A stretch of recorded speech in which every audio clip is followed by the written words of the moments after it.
Você citou, Rodrigo, o artigo, que você, inclusive, o pacote, e você escreveu um artigo sobre esse pacote para o site. A gente colocou no site e eu quero compartilhar com a nossa audiência, mais uma vez, esse artigo. A imagem eu gerei com IA, porque os postos do PCC não tem bandeira ainda. Não, ainda. Mas eles têm, a gente só não vai dizer quais são elas, mas eles têm. Já tem? Está identificado? Já tá. Tava aquela coisa que aqui é melhor a gente não falar? É melhor não falar aqui. Mas que tem. Tá? Bom, aqui a gente ilustrou com o PCC, tá aqui o posto do PCC. Pode abrir aí, por favor. Abre aí. Isso. Pode baixar, porque tem os itens principais. Vai baixando, tá escuro por causa do... Isso. Pronto. Aí, ó, tá aí, ó. Volta no... Começa em endurecimento de pena. Volta no endurecimento lá. Vai nos ponto a ponto. Isso aí, pronto. A proposta está aí. A proposta legislativa, ela traz esses itens, Rodrigo. Eu queria que você comentasse, porque eu acho que é fundamental para as pessoas entenderem o que pode ser feito. Divide comigo aqui. Olha só, as pessoas adoram reclamar da violência. Todo mundo reclama. Está aí reclamando, o pessoal reclamando da ADPF das favelas, né? Está reclamando quando acontece algum episódio de violência mais escancarada, reclama quando morre uma criança, reclama de tudo. Mas ninguém quer saber como resolver. É uma preguiça o brasileiro, é inacreditável. A preguiça está aqui na audiência. Toda vez que a gente traz esse tema para o programa, a audiência é 1/3 da nossa audiência normal.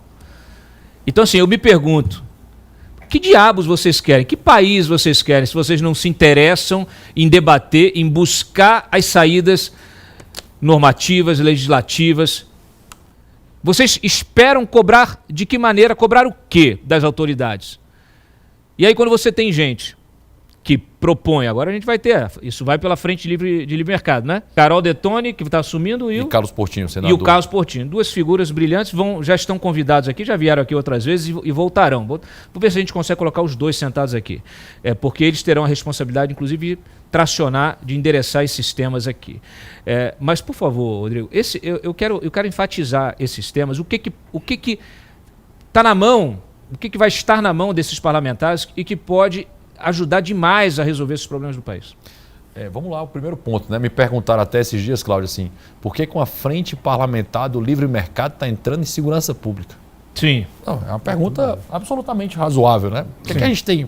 Por que a gente está entrando nesse debate? Tem tanto problema de burocracia, de fechamento de mercado, de dificuldade de acesso, de custo do Brasil, de relação internacional. Tem tanto problema no Brasil. Por que a gente está entrando em segurança pública? Porque um liberal, um conservador, ele vai defender esses princípios. Vida, liberdade, propriedade. Se eu não tenho vida, se eu não sobrevivo, eu não posso ter liberdade de propriedade. Né? Sem segurança, não há liberdade. Eu não consigo sair de casa, não consigo vender. As pessoas não vão para o supermercado, não vão para os restaurantes, não vão para os seus negócios com tranquilidade para isso. Né? Se você for para a cidade de São Paulo, grande parte de quem tem condição, e Fortaleza também, e parte de outras cidades, tem carro blindado. Quando você fala isso para estrangeiro, o pessoal pensa, peraí, que país vocês estão vivendo? Carro blindado? Essa é uma situação. Se você colocar os itens que estão lá, se puder colocar na tela só para você vai mostrar rapidamente, nós vamos ter endurecimento de penas, né? Roubo, furto, sequestro, receptação, alteração de combustível e lavagem de dinheiro. Todos são penas muito brandas, né? Para isso, se você tiver obviamente eu sou apaixonado por cachorro, mas hoje se você maltratar um cachorro, são penas maiores que todos esses crimes que estão colocados, que estão aí. Né? A perda de patrimônio ilícito, né? Hoje perda de perdimento, é absolutamente necessário fazer isso acontecer. Hoje é possível pagar advogado com recurso ilícito, ou seja, eu sou do crime organizado, né? Tenho um ponto para isso, não tenho de onde vem meu dinheiro e pago advogado para fazer isso. Progressão de regime mais rígida, em especial para líder de facção, certo? Líder de facção hoje a gente tem mandado para prisão de segurança máxima, mas eles continuam progredindo de regime. Cara, o cara é líder de regime, reincidente. Esse cara tem que pagar mais caro, muito mais caro para isso. Obviamente a prisão em segunda instância, né? Para casos ligados ao crime organizado. Né? Pelo menos isso. Agora no crime organizado, prender em segunda instância. Sequestro automático de bens em crime de milícia e facções, cara, que não falta hoje, né? Porque esse pessoal, como eu disse, está espraiado no mercado formal. A audiência de custódia, que isso é um problema gigantesco no Brasil hoje, né? Nós não temos uma estrutura para isso, nós temos 2 policiais que ficam parados para cumprir a obrigação que estão colocados lá, que deveriam estar numa função que não era burocrática, fazendo aquilo acontecer no dia a dia. É absurdo isso. E a pergunta não é o que o policial foi bem tratado, não. Se o bandido foi bem tratado, se aquilo ali foi acontecer, opa, está investida a lógica do jogo. Tá? Trabalho carcerário com iniciativa privada, isso já é feito em alguns casos, mas deveria ser ampliado ao máximo possível. Né? O Bukele tem feito isso com muita, né, com muito perspicácia, com muita força. Muita coragem. E coragem também ao Salvador. Sim. E, por fim, combater o devedor quanto mais. O que acontece no setor de combustíveis, o presidente Roberto pode explicar até melhor do que eu. Sim. A distribuidora é aberta, aí ele usa toda essa falsidade, todo esse abuso, deve todo mundo, aí ele monta outra. Aí depois monta outra de novo. Certo? Esse pessoal tem que responder lá por crime ambiental. Porque no crime ambiental, Cláudio, você responde no seu CPF. Sim. Isso tem que ser um crime ambiental para ser isso. Aí isso assusta bandido. Porque aí você começa a pegar o CPF da pessoa e não a empresa. Essa proposta do devedor quanto mais, ela já está há muito tempo tramitando. Por que ela não avança, Roberto? Porque não interessa. Porque vai atingir o crime organizado, ele tem força junto ao judiciário. E essas ações, principalmente no governo, com a ideologia de esquerda, acabam protegendo o criminoso em detrimento do policial. Ele tende a focar no policial, punir a polícia. A discussão muito grande é se a PM está usando uma câmera ou não. E não se determinada região o crime organizado ampliou sua presença.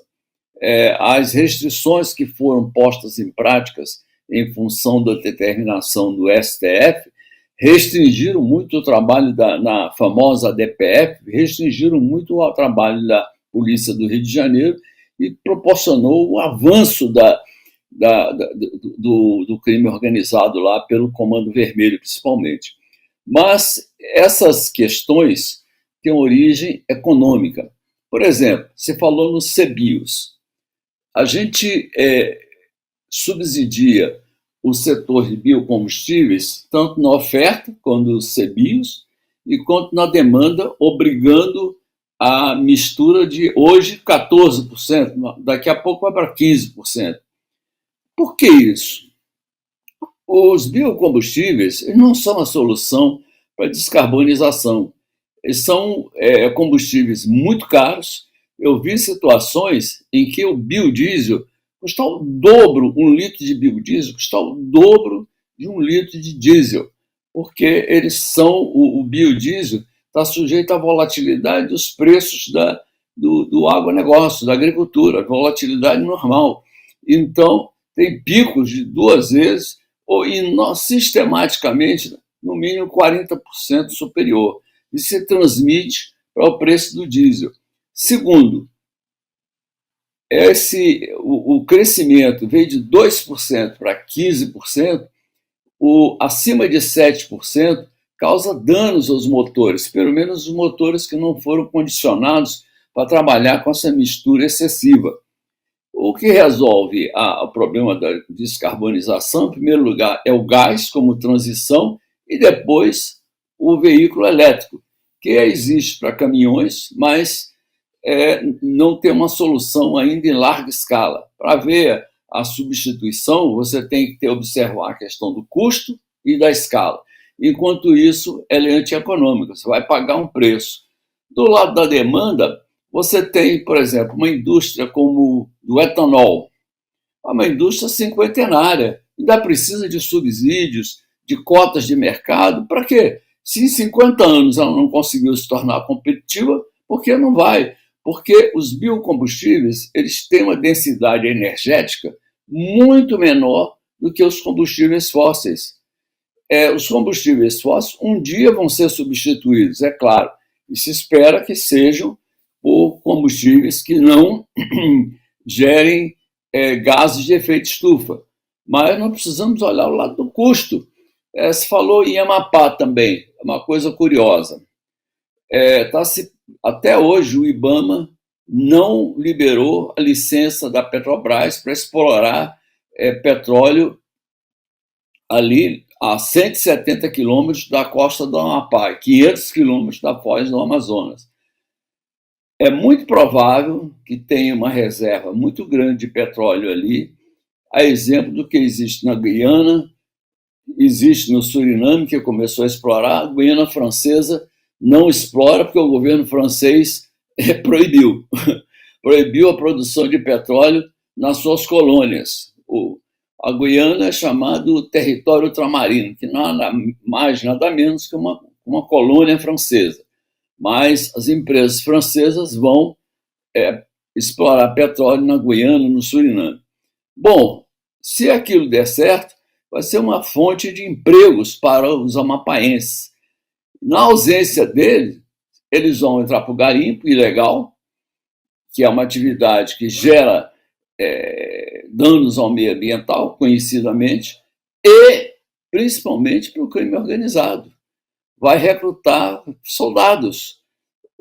As pessoas não têm fonte de emprego, então é uma mão de obra barata para o crime organizado, que já está se estabelecendo naquele pequeno estado, ademais porque existe uma costa favorável, tem portos que podem levar drogas para a Europa, e o crime organizado ali já se estabeleceu. Então se pergunta, em troca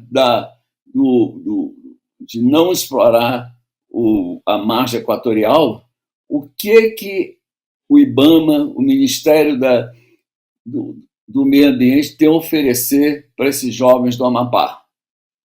Até agora eu não vi nenhuma oferta dizendo, nós vamos fazer um programa de emprego aqui, vamos colocar empresas, nada disso. É só proibição, custo, proibição do acesso a oportunidades econômicas legais. Mas as oportunidades econômicas ilegais são estimuladas. Estou começando a desconfiar do porquê que o Amapá até hoje não tem uma ponte, uma conexão terrestre com o resto do país. Eu cobro isso todos os dias aqui, Roberto. E aí você está me dizendo que o crime organizado já está instalado lá. Então, assim, realmente a gente precisa falar, né, sobre o crime organizado, a gente precisa falar sobre o Amapá. O Brasil não conhece o Brasil. Deixa eu pedir aqui, você citou o IBAMA, né? Dentro desse contexto aí da tecnocracia que muitas vezes impede, essa tecnocracia ela é capturada por várias forças. Ela é capturada muitas vezes por um lobby setorial, às vezes ela é capturada pela política, às vezes ela é capturada pelo crime organizado.